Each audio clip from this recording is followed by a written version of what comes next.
missatge que voleu transmetre a l'audiència. Pio, comencem per tu. Perdó. Primera que res, els nitrats se'ls té que respectar, però no es té que tindre pànic. Els nitrats, la solució és bastant còmoda de resoldre a nivell domèstic i a nivell de pocs litros. Ja no parlo d'osmòsimes, parlo de mesclar una aigua comercial, una aigua que podem trobar al supermercat, i l'aigua de l'aixeta, quasi en una proporció de 4 litres d'aigua d'Ulldecona i 1 litre d'aigua exempta de nitrats ens converteix l'aigua d'Ulldecona, l'aigua de l'aixeta, en aigua apta per a consum. Per tant, segona, que si nosaltres ens bevem de nit un got d'aigua perquè ens aixequem en agonia del cor, que no ens ha de preocupar, perquè no és un tòxic greu, és un tòxic de continuïtat. I l'altra cosa és que no és una solució bullir l'aigua per eliminar els nitrats. Si bullim l'aigua, fem caldo en aigua de l'aixeta i fem aquestes coses, el que fem és concentrar els nitrats. I l'altra cosa, si parem compte dels nitrats, tenim que tenir també en compte de que hi ha molts de productes comercials, com és molts d'embotits i molta carn, que tenen nitrats que estan una mica fora de control. Álvaro? Bé, claro, ja és una qüestió, penso jo, que està en el que deia abans, no? en la efectivitat de prendre decisions. No?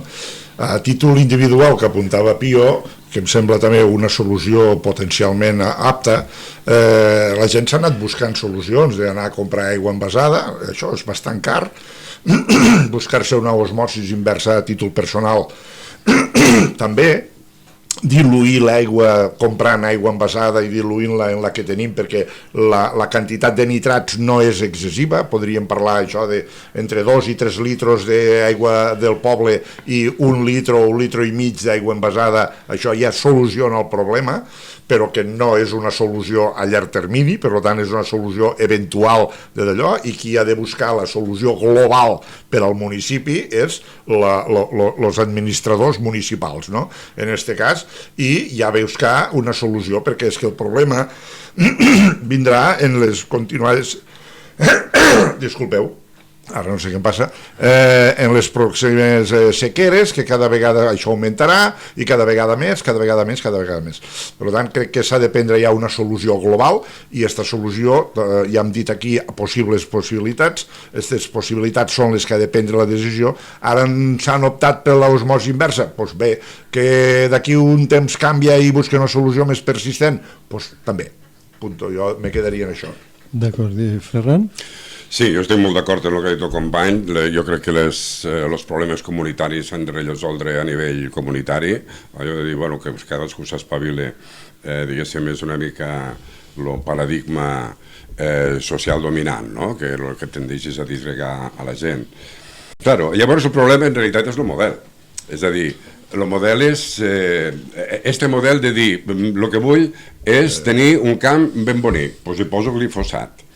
Llavors, claro, el glifosat m'ha matat el sol, llavors he de posar fertilitzant.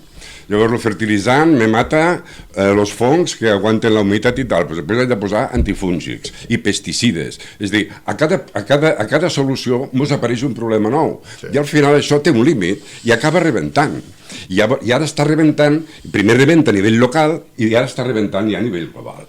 Llavors, jo crec que és bàsicament això, que és una qüestió més filosòfica, si voleu, quasi ètica, el que hem d'anar corregint, però pronte, perquè no tenim temps. Enrique? Bueno, com deia Álvaro anteriorment, Ulldecona ha estat molt a prop dels nivells durant alguns anys 46, 48, ara s'ha arribat als 50, és quan han saltat les alarmes, però no sabem quants municipis de les Terres de l'Ebre també estan en uns nivells bastant alts i no arriben als 50 i per això no salten. Jo el que veig és que tantes mocions que s'aproven als ajuntaments que no serveixen de res, ostres, fer una moció per protegir l'aqüífer de la Galera. L'aqüífer de la Galera és un dels més grans de Catalunya i ara encara els tenim saludables. I penseu una cosa, que ara ens han dit que el petroli era la riquesa. I possiblement d'aquí uns anys veurem que la riquesa és l'aigua potable. I clar, és un bé que ens estem carregant i molta gent està passant per alt, però que, com diuen els companys, de problemes n'hi ha i ne vindran, i això possiblement serà una cosa crònica.